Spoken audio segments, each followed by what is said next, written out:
everybody, welcome to this edition of the GMB Show. Today's show, we have Steve Kamb. Actually, one of my good friends from a couple years ago. We've known each other for quite a while now. It's a little bit about Steve. He's the founder of nerdfitness.com. It's a worldwide fitness community dedicated to helping nerds, desk jockeys, and self-aware robots level up their lives.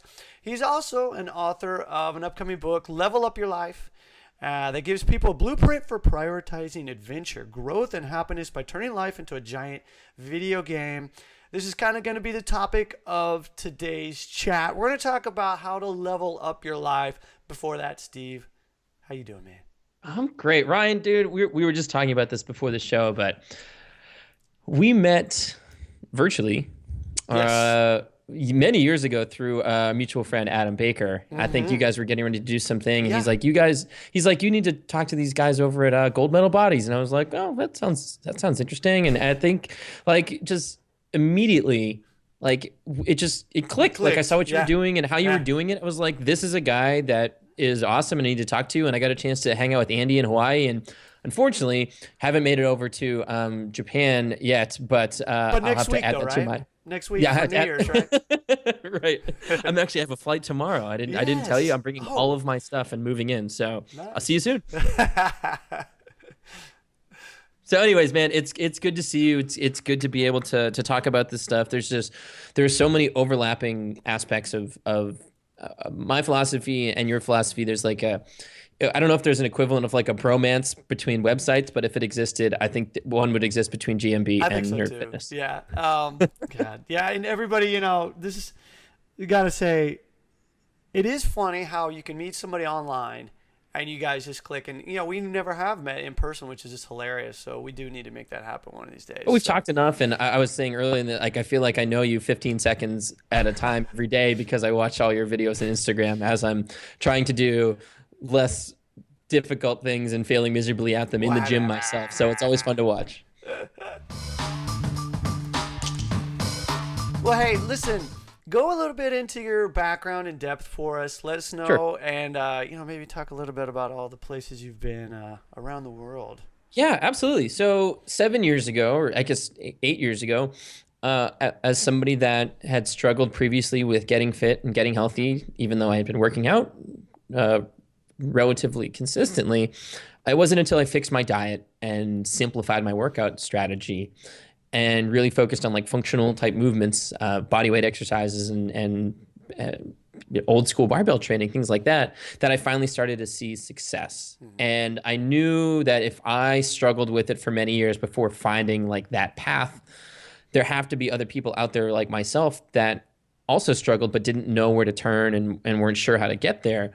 And as a proud nerd, I thought that there was an opportunity to kind of carve out my own little corner of the internet in which I could help other people not make the mistakes that I made with health and fitness, and also do it in a way that was exciting to me. And that was writing about my favorite games and books and movies and things that I loved that made me who I was, but also, I also put a focus on health and fitness. So I Googled nerd and fitness and nothing popped up, and ended up purchasing the domain, got a basic personal trainer certification, learned as much as I could about health and fitness. And over a course of about 2 years or so, slowly built it up from a small individual blog into a message board community. And then from there, it's evolved even further into this now worldwide community of people helping each other.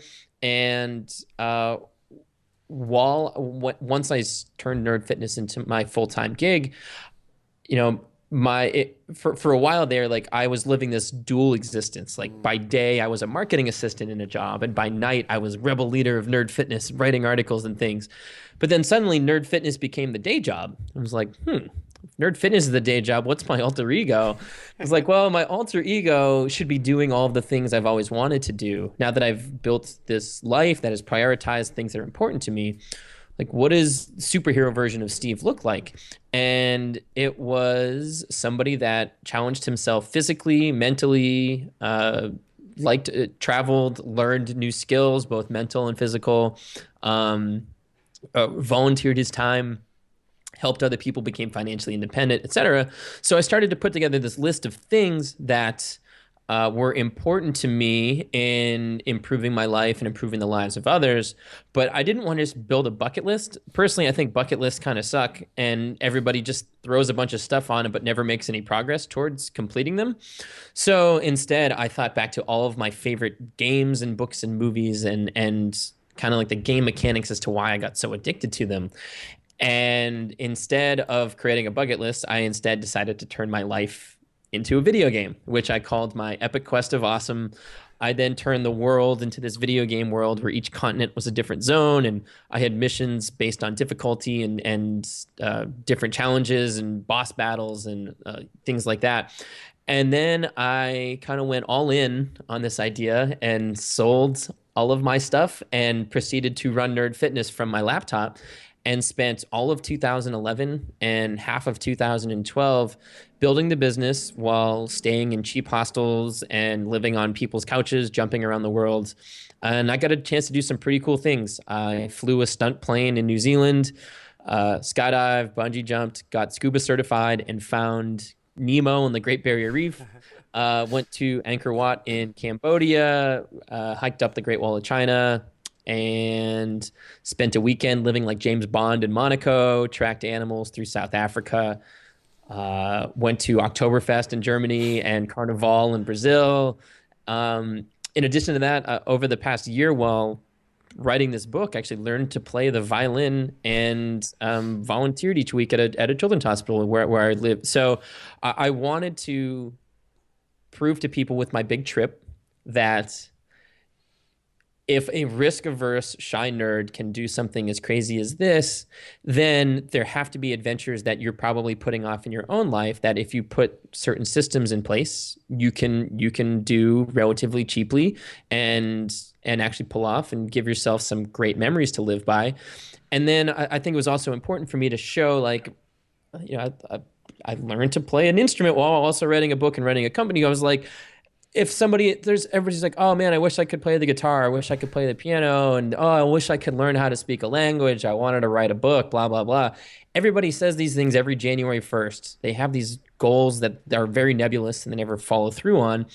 And I was like, here's an exact example that I am going to consistently call back to as I'm writing this book about how I learned to play an instrument. And here are stories of other people that have learned to do these other things. So if you're somebody that works a regular job, you have responsibilities, you have kids, whatever it is, but there are things you've always wanted to do, you need to start deliberately putting steps in place and applying these game mechanics, behavioral psychology type things that I pulled straight out of my favorite comic books and games and movies, and apply those things to your life. And if you put like this system in place, you can stop relying on motivation and you can actually pull these things off and get it done. And that was the kind of genesis and ultimate creation of Nerd Fitness, and now something that I'm so proud of and really happy with how it turned out. But this book, Level Up Your Life, which I had so much fun writing it, and I'm actually the microphone stand is currently, or the microphone is currently sitting on a stack of my books. Yes, I love it. So it serves a dual purpose. It not only is a great book to read, but buy a bunch of them and you can stack various things. Use them as a microphone stand too. Now, I gotta tell you, I had the privilege of, obviously being able to read your book before it's out, and thank you so much for doing that. And as I was talking about before the interview, I wanted to make sure that I had the time to sit down and read it, from cover to cover in one sitting, and it was so easy to do. And the reason why is because, it was just, it was exciting, listening to your stories about where you started and how you got to where you are right now. But not only just doing that and being able to do that because you're single and because you're still young or things like that, but give examples of people who are, just like me, family, kids, run a business, whatever, who can also do this, and you lay it out for everybody, but you make it exciting. And I really like this concept of leveling up your life. And for those of you who aren't into the gaming thing, I'm not into games, but I was reading the book and I was like, holy crap, this is really fun, and I get it. Even though I'm not a gamer, it was like, Sure. wow, every single person who reads this would be like, that makes sense. It's a lot of fun. So if you could talk a little bit about like leveling up your life. What do Sure. you mean when you say this? Yeah, and the book is packed full of nerdy metaphors and analogies and things like that. But I think the leveling up aspect is quite universal, and what it really draws upon is this concept of the progress principle. Hmm. And the progress principle was based in behavioral psychology, PubMed studies, etc. It's this idea that we as humans actually enjoy making progress more than we do the end goal. So it's why video games become so addicting and why it's such a challenge for many people to get themselves to stay the course when it comes to losing weight and getting stronger, getting more fit. Um, the progress principle, as it applies to a video game, is the idea that everybody starts at level one. And then it's very simple. When you move from level one, you move on to level two. And then when you get to level two, you earn a new sword or a shield. And that sword allows you to kill a bigger bad guy. And that bad guy gets you to level four. And once you get to level four, they give you a key that lets you go explore this new place. So, like in a game like World of Warcraft or really any game, there's every single thing that you do, they show you in some graphical way or audible way or something that your character is now better and stronger or closer to be getting better and stronger than you were prior to taking that action, which is so freaking addicting. If you are, as a nerd that has an addictive personality, I mean, I dumped hundreds of hours into role-playing games that allowed me to level up a very weak, scrawny character to become this epic badass. And I started to think like, well, if I can get addicted to that in a game, why don't I get addicted to that in real life? And then I found the studies on the progress principle and started to think like for anybody who's trying to get in shape, it's like, oh, I have to go run on a treadmill and eat broccoli and chicken and this sucks. And you get through a week of it. And you're like, that was miserable and horrible. And I hate it. And I don't look any different. And this is when you don't get to see that progress, it's very difficult to stay motivated on making improvements. So I was like, why don't we just implement this idea of progress principle and video game mechanics into real life? So, for example, I encourage people through Nerd Fitness. It's like you're not just going to the gym to lose weight. Like you're going to the gym to improve upon something that you were not able to do last time. And when you're picking up weights, that's very simple. It's like if you can put more weight on the bar than you did a week ago, Yeah. you have gained +1 strength, and now you have completed your quest to slay the gym demon or the deadlift, challenge or whatever it may be. But it's this idea of incorporating things like that. And the way I found that motivated me was actually leveling up my life by creating an avatar version, creating myself as a character, and then assigning experience points to my different quests and missions. And as I crossed those things off, I would gain experience and actually level up. So I did that very like pen and paper type Hmm. in a very pen and paper like old school D&D type way where like I just wrote down points and found some fun in that. But thankfully through this book and with Nerd Fitness being able to grow the way that it has, we've actually been able to build an entire character creation system through Nerd Fitness that when this book is out, you'll be able to go to levelupyourlife.com or nerdfitness.com, create your own Nerd Fitness avatar, create your backstory, pick which like video game archetype you most resonate with, and then create your epic quest list of missions and quests categorized, assign experience point values to them based on difficulty. And as you cross these things off, watch the experience bar fill up and watch yourself level up. Like it seems so arbitrary, but it is so satisfying to see a leveling and like I figured if it got me hooked to a game, why don't I get hooked on doing that in real life? And it's been awesome. Now I'm hooked on On leveling life. myself up. Yeah, in It's life, right? cool. It's so Yeah. much. It's fun. Like, what can I do in the gym? How much better am I going to get at this instrument? Where can I go visit? And what kind of crazy adventure can I get myself into? Or how can I improve somebody else's life or become financially independent? Nice. Or, Yeah. like you said, I got a chance to share some great stories throughout the book of men and women, young and old, kids, no kids, that have created alter ego versions of themselves as well and leveled up in very unique ways without having to be the 20 something that sold everything and traveled around the world. Like, you can do that too. But here are some people that are construction workers and IT salesmen and teachers and retired firefighters that are single parents or happily married with 3 kids. Yeah.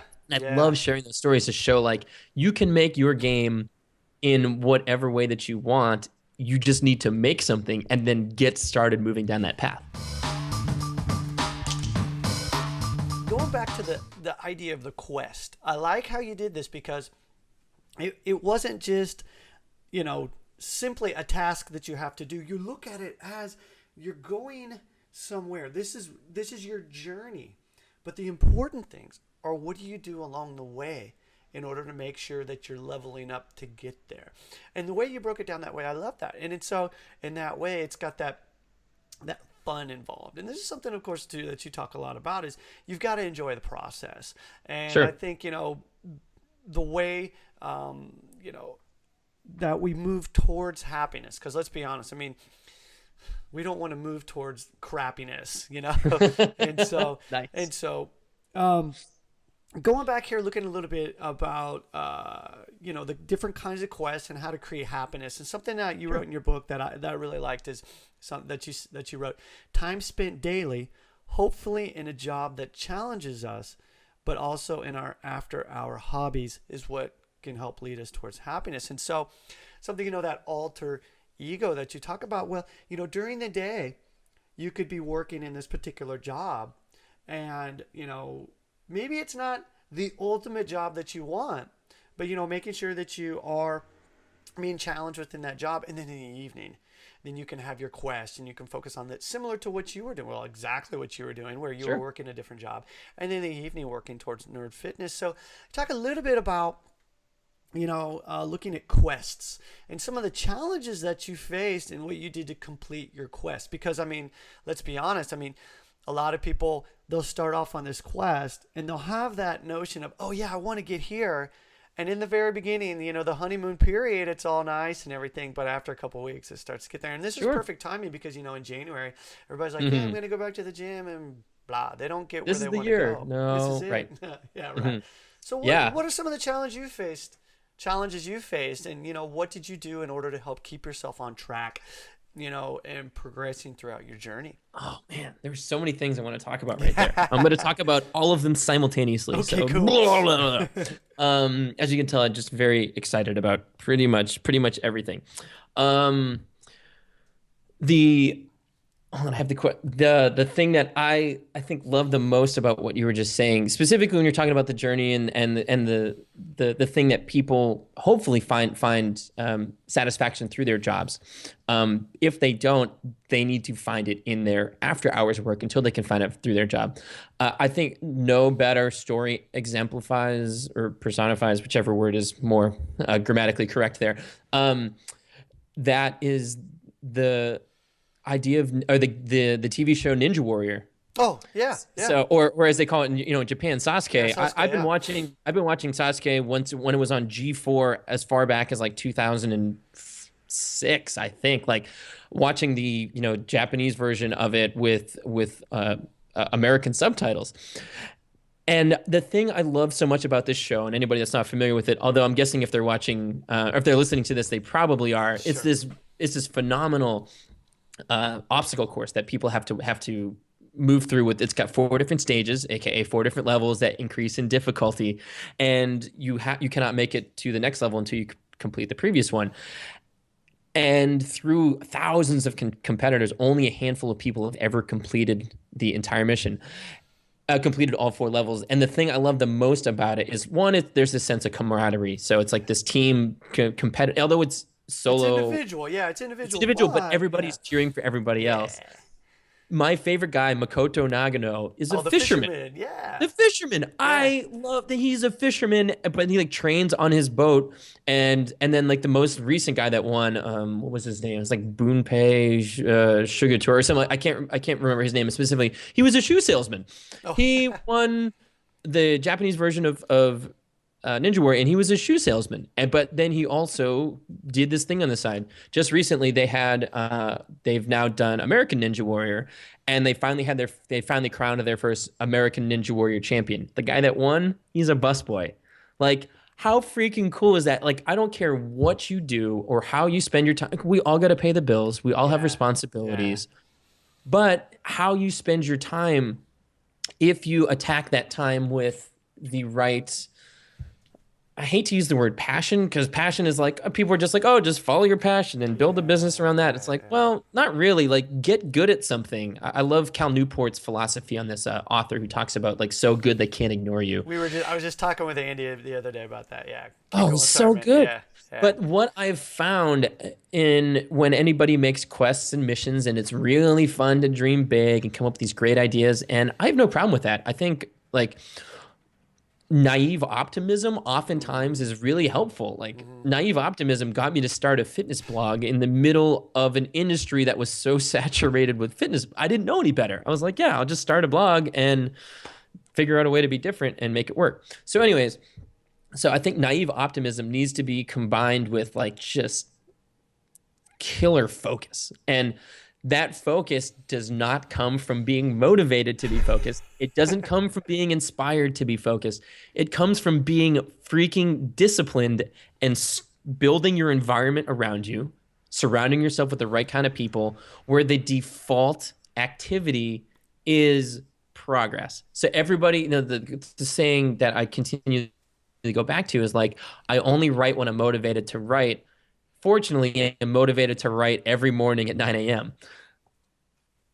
If you only did things when you were motivated to do it, if I only went to the gym when I was like, I'm excited to go to the gym, it wouldn't have happened. Now I'm at the point where I'm excited about these things. But for those first 6, 12 months of you doing something that is a new habit, a new challenging activity, you need to build systems around you so that those things become the default activity. You need to introduce some sort of accountability Yeah. so that if you don't do it, there's a negative consequence. You need to introduce some sort of positive reward. And I don't mean like you get a whole chocolate cake when you run 2 miles, but I mean, if you could complete a new habit for a total of 28 days, maybe you buy a new set of running shoes. Or if you work on your handstand, following a GMB program for a certain amount of time, then you can go out and purchase a set of rings, and rings one through you guys. So it's rewarding yourself with things that reward you back, which is a concept I learned very much from a video game.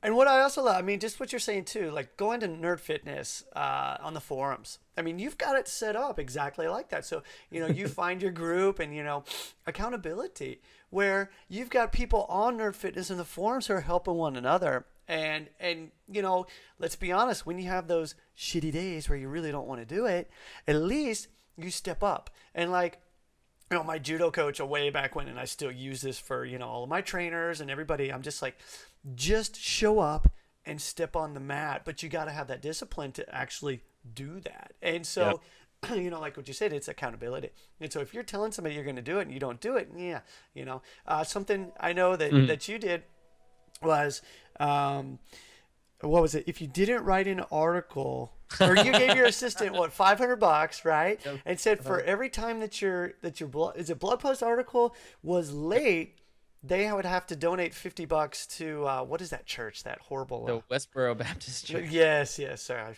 And I was like, I can either just write the freaking article that will in turn make my business better and my life better, or my hard-earned money is going to be donated to a cause that I am staunchly opposed to. Yeah. I should probably just write the freaking article. Yeah, and you do it, right? And so it's that discipline. And so, I mean, yeah, in the beginning, there are some things where you're going to have to kind of trick yourself in order to do it. But, like you say, it's like once you get to that point where you realize, oh man, I love doing this, and this is it's that passion. Yeah, I get that, But thing is like I said before, with GMB, I started it was with passion, and I still have that passion. But there's some days where it's really cold, like right now. I don't want to go and I don't want to work out. But you understand too that it's bigger than just us, right? So it's for other people, for the people you love, and just like the hero's journey, it's beyond just us. It's bigger than you, yeah. It is. It's cool. It is. I love very thinking cool. of life that way. And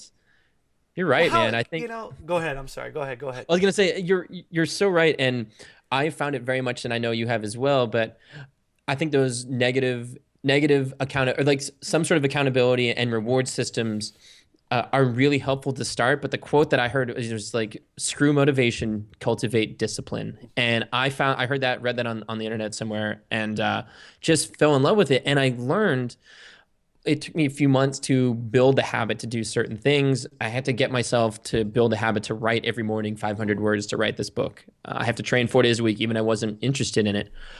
But after I got beyond that, that it kicks in the feeling of chalk in my hands before I do a muscle up, or that fraction of a second when I'm balancing upside down on a handstand, and the way my body shakes after setting a new PR in a deadlift. Like, never would I have thought that those are. And I find it time and time again through Nerd Fitness, people telling me like, when did this happen? But I actually look forward to exercising now. And these are people that would never, ever, ever have said that until they built systems and put their life Yes. put these game mechanics into their lives to get them to cultivate that discipline and not rely on willpower to get them to finally start making this progress. So I'd love to be able to share stuff like that, because if it can work for these people that were 400 pounds, chain smoking, and miserable, if they can now, somebody that wants to run a marathon and sew their own costumes and travel and stuff, it's like anybody can do this stuff. You just have to put a plan in place that doesn't make you rely on motivation, because motivation is fleeting.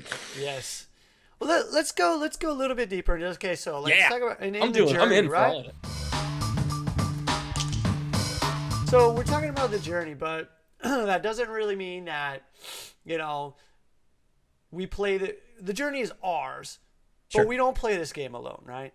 Okay, we need to create a group that can support us, and we have people that can help us. And so, in Nerd Fitness, and also you talk about this in your book, you've got, basically there's 4 groups. I'm just going to list them up here. You got the Jedi Master, you got the Fellow Jedi, you've got the Padawan, and you've got the Wild Card. Can you talk a little bit about those 4? And I love this because I'm kind of like, yeah. Sure.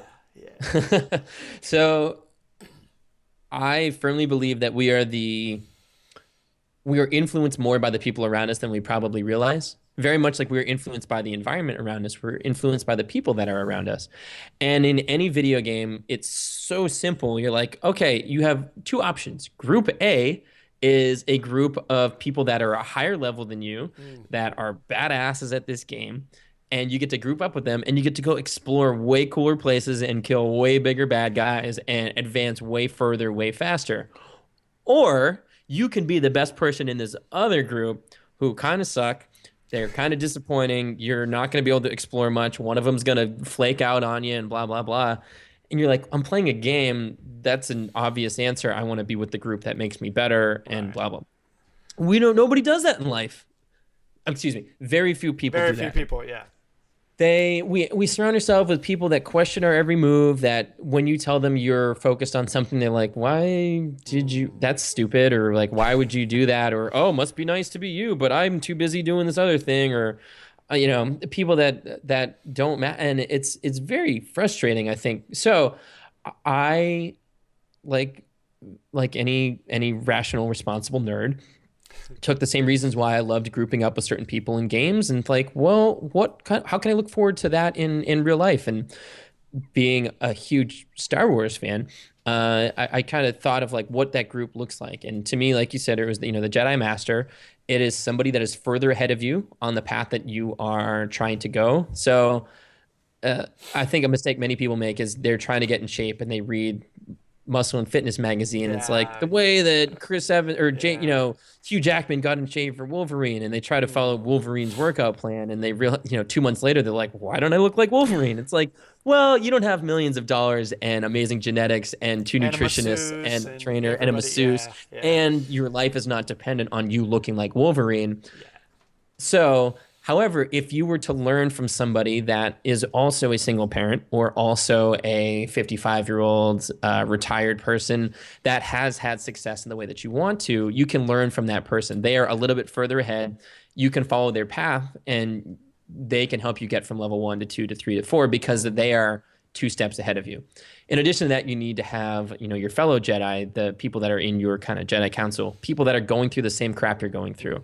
If you're building a business, if you're writing a book, if you are training handstands, it's other people that are struggling with life in the same way that you are, and they kind of help keep you accountable. There are other people that are at that same place, and you guys lean on each other. You're both in the trenches fighting together against a common goal, and you're working and improving and supporting each other. Then we have your Padawan. That's the person that you're training, and this was very important for me when I started Nerd Fitness. If you go to Nerd Fitness's about page, even today, it still says I am not a fitness expert. I've dedicated my life to this, and I read health and fitness and PubMed studies and have gone to seminars and training for 7 years, have been into fitness for far longer than that, but I still don't consider myself an expert. However, when I started, if I was on a scale of 1 to 10, let's say I was a 3 as far as knowledge goes, I could still help the 1s and 2s. And by helping the people that were behind me, it caused me to think about how I was teaching, caused me to want to research and learn more. And it then moved me from a 3 to a 4 to a 5 to a 6. Now I'd probably put myself at an 8 or a 9, I guess, maybe as far as health and fitness stuff goes.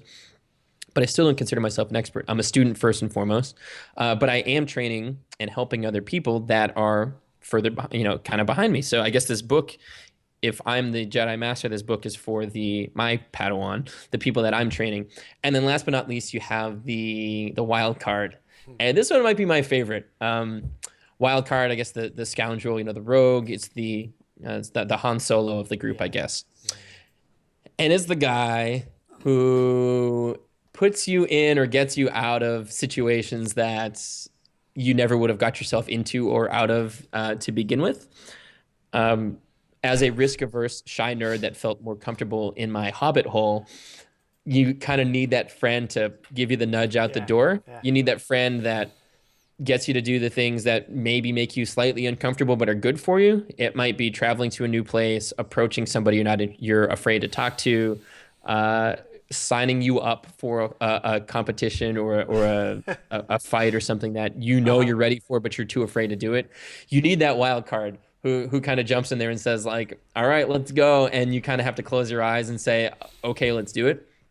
My friend Cash is my wild card. I've known Cash since first grade, and he and I were sitting around a few months after I quit my day job, and he was like, man, we should go to Peru. And I was like, yeah, let's do it. Like he would come to visit when I was living in Atlanta, and then he was like, are you serious? I was like, wait, are you serious? Uh-oh, I think we both said, yeah, let's look into it. And sure enough, they was like super cheap flights to Peru 2 weeks later. And that was my first time ever traveling outside of North America. It was terrifying to me. All you read about on the internet is like, oh, how dangerous it is to travel, and everything is a terror alert red and blah, blah, blah, yada, yada, yada. And what I found, thanks to me traveling with my wild card buddy, was everybody was so nice. Yeah. I couldn't have had more fun. And it's what gave me the confidence to then book my crazy around the world trip, on which Cash came and visited and hung out with me in a few different. We met up in Thailand, Germany, Brazil, and South Africa. He's a pilot, so he can hop on any. Cool. So so we kind of hop on. So I got a chance to be the best man at his wedding about a year ago, and it was fun to share some of, not all of the stories we had traveling, just some of the stories in my speech. But I think everybody needs that person in their life that push.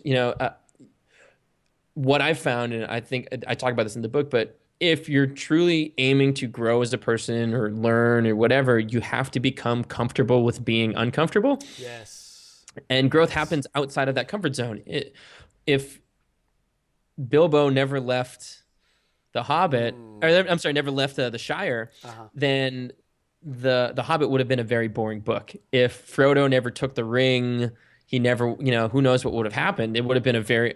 Geez, who knows? So in all these instances, like these people all have somebody else that kind of gives them that nudge out the door, that mini call to action, and ends up putting them in certain situations where they're like, okay, I'm going to do it anyway. And sure enough, every time you're like, I'm so glad I did that. And I'm thankful that somebody was nice enough to be a jerk and push me down the path that I knew I needed to go down, but couldn't get myself to do it. Speaking of call to action, stepping outside of your comfort zone, becoming better at what you're doing.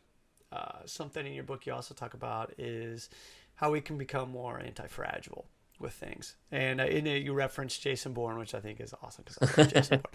So Sure. just kind of shift the chat just a little bit and tell me a little bit about, becoming anti-fragile and how we can become more like Jason Bourne. Absolutely.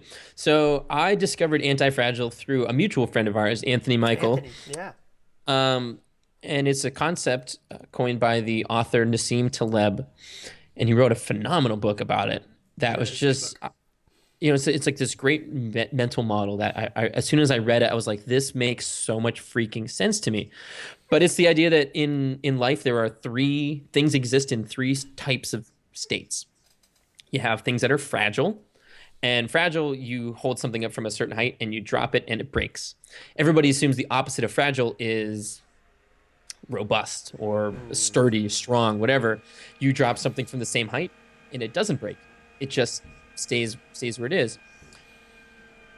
That is not anti-fragile. I'm Yeah, sorry, that is not the opposite of fragile. I'm The fragile. opposite of fragile is anti-fragile. You drop something from a certain height and it gets stronger. Stronger, It yeah. actually thrives on chaos. It thrives on disruption. Um, and for the longest time, I thought we humans were fragile. Actually, I found out a few years ago that two of my vertebrae don't line up. My L4 and Hmm. L5 are pretty mismatched. I have a genetic condition. And I just walked through life. This is many years after starting Nerd Fitness. I stopped deadlifting, I stopped squatting, I stopped doing a lot of things because I just felt like I needed to like wrap myself in like a handle with care stuff. I felt truly fragile. And it wasn't until I discovered this concept that I learned that we humans are anti-fragile. And not only when you introduce chaos do we get stronger, but if you don't introduce chaos, we get weaker. It's the use it or lose it. Use it or lose it Yeah, is yeah. truly. I don't think anybody portrayed that any better than the Pixar movie Wall-E. Wally. Wall-E. In Wall-E, it takes place in the future, and Yeah. humans have become so pampered that they can't. They're just gelatinous shapes that sit in a chair, and like there zero chaos has been introduced to their environment, and as a result, they become soft and weak, and they can't take care of themselves. And the second any sort of chaos is introduced, they're screwed. Like their chair falls over, and they're like, "Well, that's pretty much it. I'm no longer able to do anything." So instead, we need to introduce this concept of chaos, and introducing the right amount of chaos is, is Yeah. is is beneficial. So it's the idea of every time you pick up a weight, your body, your muscles break down, but then they rebuild themselves stronger. It's the idea behind introducing portions of a virus into your system so that your body learns how to fight against the virus and builds up a resistance to it, aka what's the word I'm looking for here? Uh, Inoculation or Inoculation, sure, yeah. vaccinations, etc. Vaccinations, yeah. Um, or in the movie The Princess Bride, when like they're swatching the cups around, and he's like, "Ah, you just drank the poison," and then the guy falls over. He's like, "The poison was." He's like, "No, I put poison in both cups. I've just been slowly building up a tolerance to it over many, many years." So it's There's a lot of people over here in Japan who are like that when they go drinking. They just built up to it, and you're just like, wow. Anyway, go ahead. Sorry, man. right. So yeah, so this idea of being anti-fragile, I immediately resonated with it when it came to building muscle and structuring my environment in a way so that the creature comforts, like you have to introduce some chaos here Yeah. and there. But I loved applying it to also how I trained and how I ate. Because when I spent a year living out of my backpack and traveling, I didn't have access to a gym. I wasn't eating 6 square meals a day out of, perfectly proportioned Tupperware, containers and That's how I eat and all the time. That's right, how, yeah. yeah. So like it's this idea that we humans are anti-fragile and you need to build systems around you that are anti-fragile, that are Hmm. prepared for chaos. And for me when it came to training, that was like, okay, if I'm now Jason Bourne, like how would he interact with the environment? Like, well, he doesn't go to the gym. He doesn't go to Planet Fitness 4 days a week and do bicep curls and then left glute, squeezes, and then, a right calf raises and whatever. Like every part of his body works together, building him up to become more anti-fragile, which means he needs to put himself in real world chaotic situations, aka doing what a lot of you do, a lot of what you guys do at GMB, functional movement, mobility stuff, body weight training, all of these things that can be done anywhere, anytime, without the necessarily the need of a gym membership. Sure. Because you're preparing your body to run away from the next assassin, the next government agency that's trying to take you down, whatever. Yeah. You need to build a workout plan that can withstand chaos and can be completed anywhere throughout the world. And you need to build a routine that can be complete. So like all of these things tie into you looking at life as introducing more chaos. And then the same thing applies to diet. You're not eating 6 square meals a day. It's applying maybe some intermittent fasting and eating mostly foods that have survived the test of time, aka foods that have become anti-fragile, like meat and mostly vegetables and like fruits and nuts, like things that have existed for a long time. They have survived many, many years of chaos and challenges and struggles and have grown and thrived and survived through that. Eat those foods and not the super fragile things, aka foods that are in bags and boxes and whatever. You're going to be much more set up to build a body that is prepared for anything, that allows you to do everything.